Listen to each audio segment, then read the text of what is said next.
satu buah kokangan granat sangat amat disayangkan sih. Ya, itu karena memang belum tahu pasti ya di mana letak lawannya berada. 3-touch, ini dia pembeda sih memang di Bacon. Tidak salah Bacon menghadirkan seorang 3-touch karena kembali lagi mengubah situasi peperangan kali ini membuat keadaan 4 melawan 3. Sedangkan dari Xavier hampir tidak mungkin bisa melakukan penyelamatan karena bagian Frankie dan Ice yang mirip.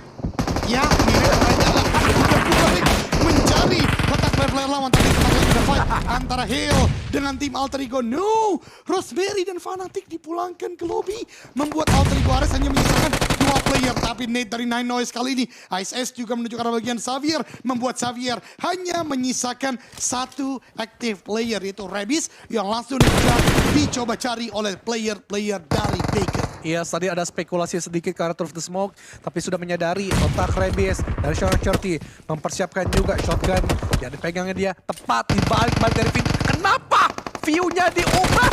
Semestinya berada tepat di depan dari Nine Noise ataupun dari seorang Shorty dan selesai. Bacon memenangkan fight untuk di Pochinki. Ini gue jadi Xavier sih udah harus mikir ya pindah ke arah Pindah mana sih. nih. Karena Pochinki udah sangat-sangat bisa dikontrol oleh Bacon. Tadi menang Bacon, kali ini menang secara sempurna tanpa kehilangan player. Tembakan Alpha yang tadi melakukan flanking akhirnya di reflect. Alpha berhasil tadi langsung mau finishing. 3 berapa HP yang dimiliki satu pemain Genesis ini dan ya alhamdulillah jadi 1 poin tambahan semestinya. Betul sekali, satu oleh kesempatan player trade yang terjadi. Namun dibalaskan juga oleh Void, cukup baik sementara waktu. Tapi lapar, sang carry kali ini ter-takedown. Tembakan Akval dari Maxius menumbangkan 2 player dari tim Genesis. Dengan Genesis, ayo tinggal 1 orang. Master Ichi, tidak ada Ni, tidak ada Sun. Apalagi Yon, cuman Ichi doang kali ini yang pasti nggak bisa. Nggak bisa bro, ini punya Void bro. Kita Tapi kehilangan Jepang, agak ya? maju nih kayaknya nih dari Genesis. Berani nih kayaknya mau coba kontes. Ya masih ada sedikit waktu untuk mencoba di revive, tapi udah di lock, posisi sudah diketahui oleh Kenan, udah Maxius, tapi di sebelah kiri harus tetap dijaga, harus tetap aware. Tampaknya Lapar pun juga sudah berhasil dibangkitkan kembali. 4 versus 1 pemain aktif yang tersisa, Master Ichi di situ. Dan ya makanan yang legit, 2 lagi tapi Master Ichi, hati-hati pemain Void. Jangan sampai sembrono karena ini yang selalu menjadi penyakit pemain Void. 1 obstacle di single player yang jadi masalah dan akhirnya Lapar terlalu terbuka, terlalu pede dia. Ya ampun Lapar, Maxius, come on! 1 lagi dan Lapar! Aduh, kena juga lagi. Aduh, lapar lagi ter-takedown. Tapi ya, gimana pun kita harus beriringan. Menurut gua sejelek-jeleknya 1 orang lah ke pick off. Tapi gerakannya bertemu dengan Bacon dan Box. Tim yang paling apes di hari kedua adalah Box Gaming. 2 game mereka nggak main loh istilahnya.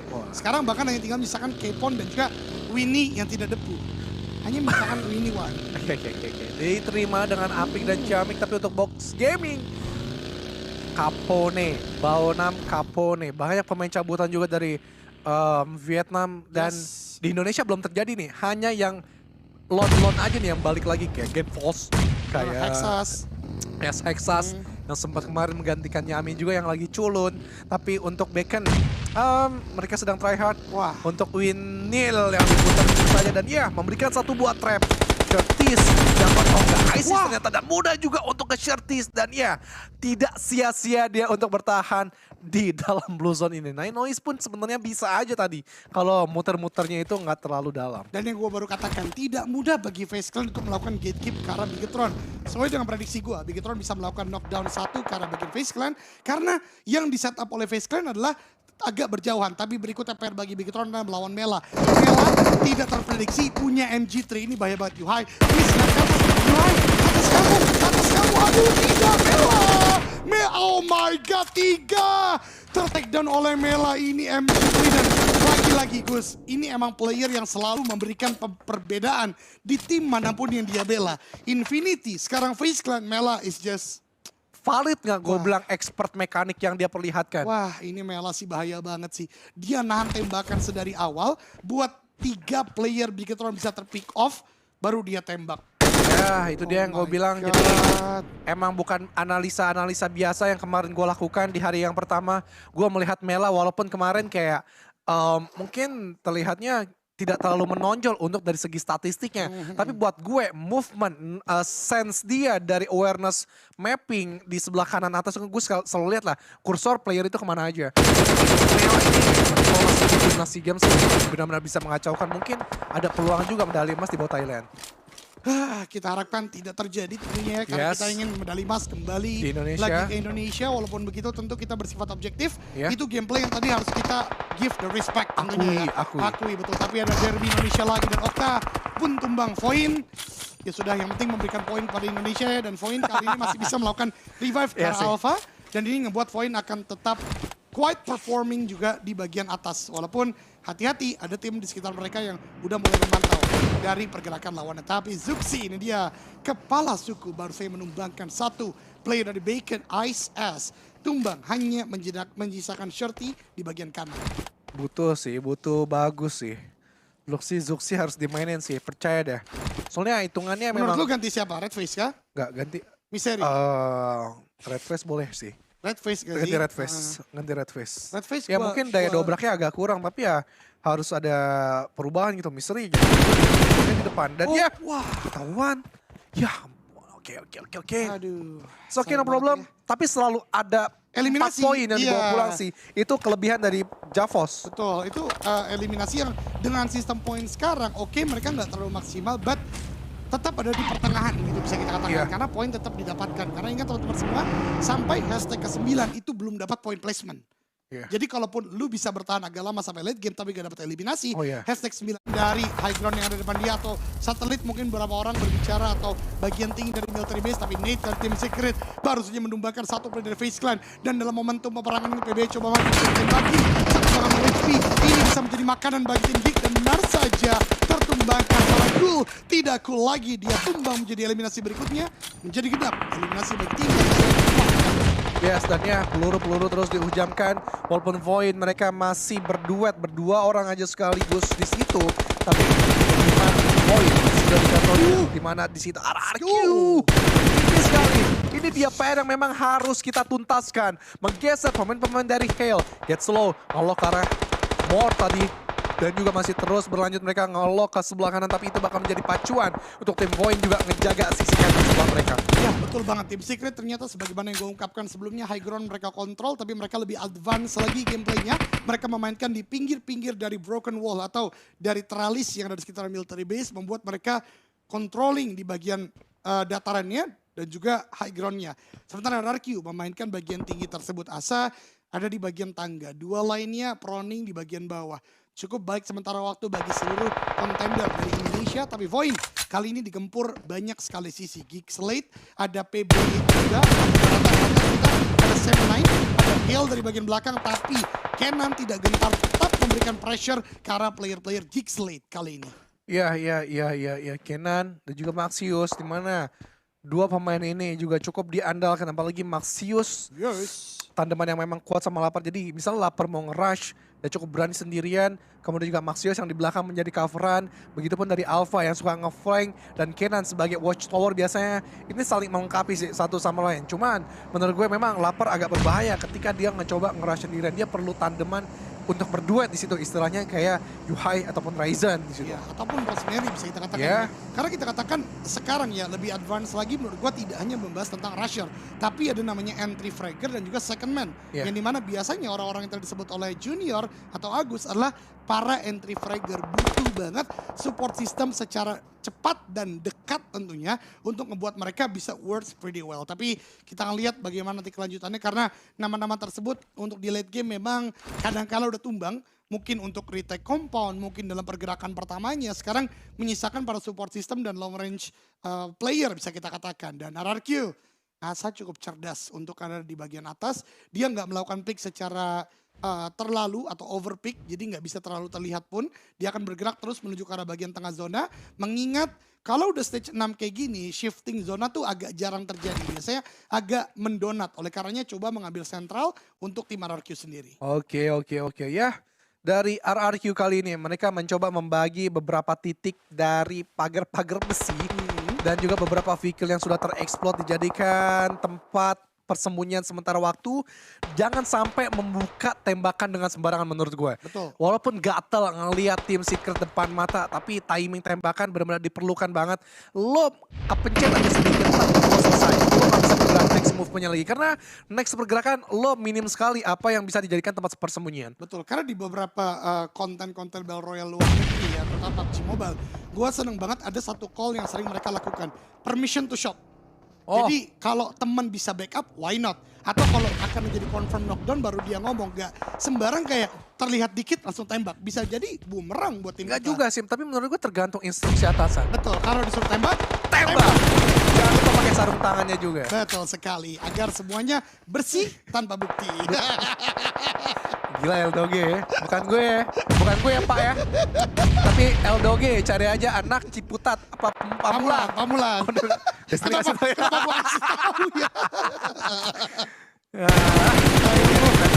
Tembakannya sakit banget Eldoge. Sebelum tembakan apa? Asa dong, tentunya ya kan. Hampir saja menumbangkan satu lagi player tim Secret headshot. Tadi didapatkan oleh Asa. Tapi ya kembali lagi ini masih sangat baik. Dan sebagaimana yang gue katakan, stage 7 ke atas ini tidak akan reduksi terlalu besar. Tapi lagi-lagi tempat yang makin terbatas membuat lu akan gampang tertembak. Oleh karena penting banget mempunyai posisi yang bagus. Dan baru saja kita lihat rata Geek Slate oleh Oblong. Masih ada damn good ternyata. Masih. Tapi Waduh. dua lain di bagian belakang rata oleh Void. Ya, 1, 2, 3. Pastinya pasti bisa memborbardir jumper menjadi point elimination. Grenade elimination. 5 poin sudah dikantongi, tapi Masius diketahui dari sisi atas. Asa cukup atraktif ya dari sisi atas melihat pergerakan dari Void dan juga Geek yang bisa diambil. Tapi enggak, ternyata keduluan oleh tim Secret. Aizen itu di titik tengah. Seharusnya Top five, ada informasi yang diserap dari pemain RRQ yang lain, terutama dari Mort yang berhadap-hadapan di balik dari beton tembok ini. Betul, dan kurang dari 40 detik lagi menuju ke stage yang ke-9 sebagaimana